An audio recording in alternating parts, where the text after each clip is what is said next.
Hey there, Alexander J. Brooks here. Look, so a lot of people come to me having tried LinkedIn outreach, whether that was manually or automated, and they find that it's very hard to actually get people interested and engaging on LinkedIn.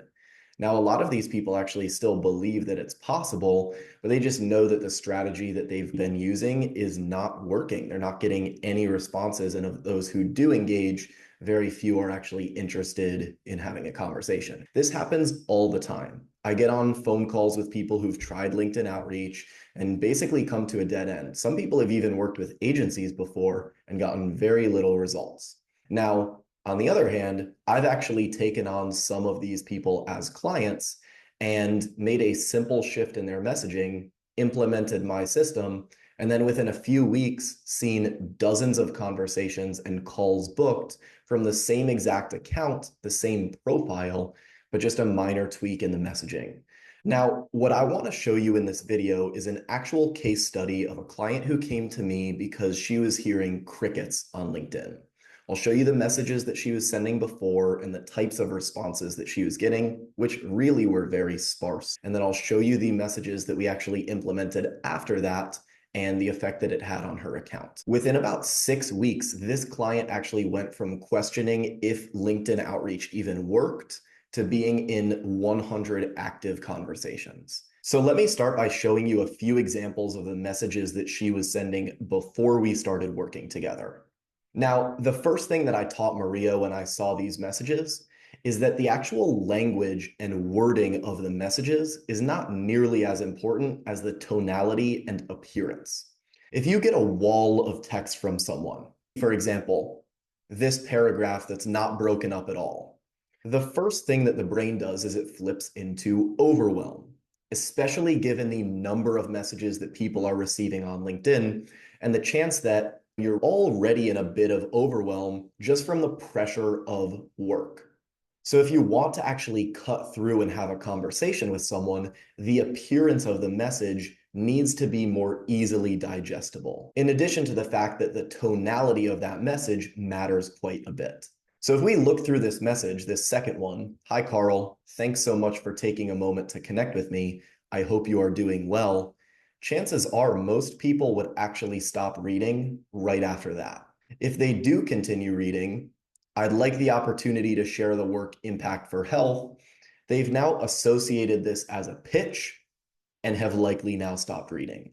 And if you look through the rest of the messages that she was sending, she was getting very few responses at this point in time.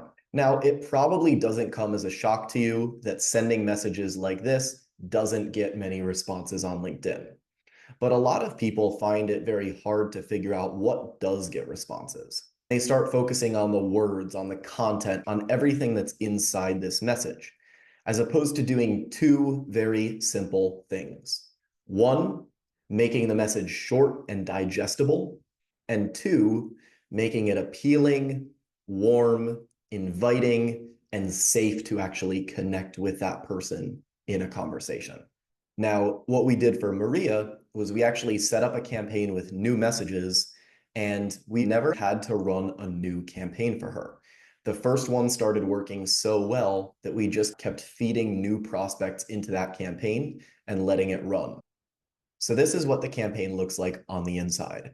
We kept using Maria's connection message that was working and getting a good portion of people to respond. And then our first message just boiled down to this: "Hey, Jim, thanks so much for connecting. Do you mind if I share what led me to reach out?" Now, we went with that first because it's the main message that I've run across many different accounts. And every time I've set up a campaign with this message, it's gotten great responses. And second of all, we wanted to get Maria into more active conversations with people who are actually open to hearing what she was sharing in those long paragraphs.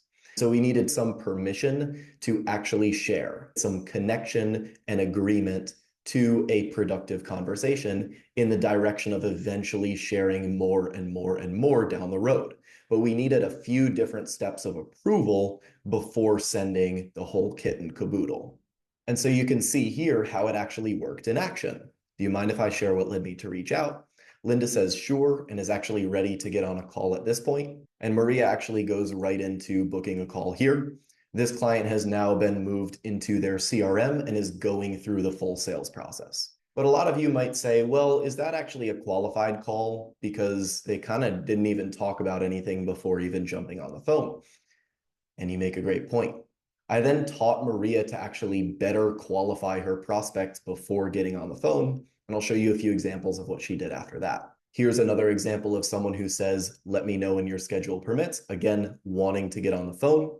And Maria then shared why she was reaching out, and she did it in a structure that I have tested and proven across all different accounts. First, she sent a custom first line to actually show that she had read that person's profile and make it feel more personalized. Then she asked a question about, is this actually relevant to that person? That turns the context of the message from a pitch into a question. And then she gave a little more context without going overboard on how they've actually helped, and reiterated that she just wanted to know where they are in the process. Now, this is what I mentioned with tonality. The way that you phrase the message is incredibly important.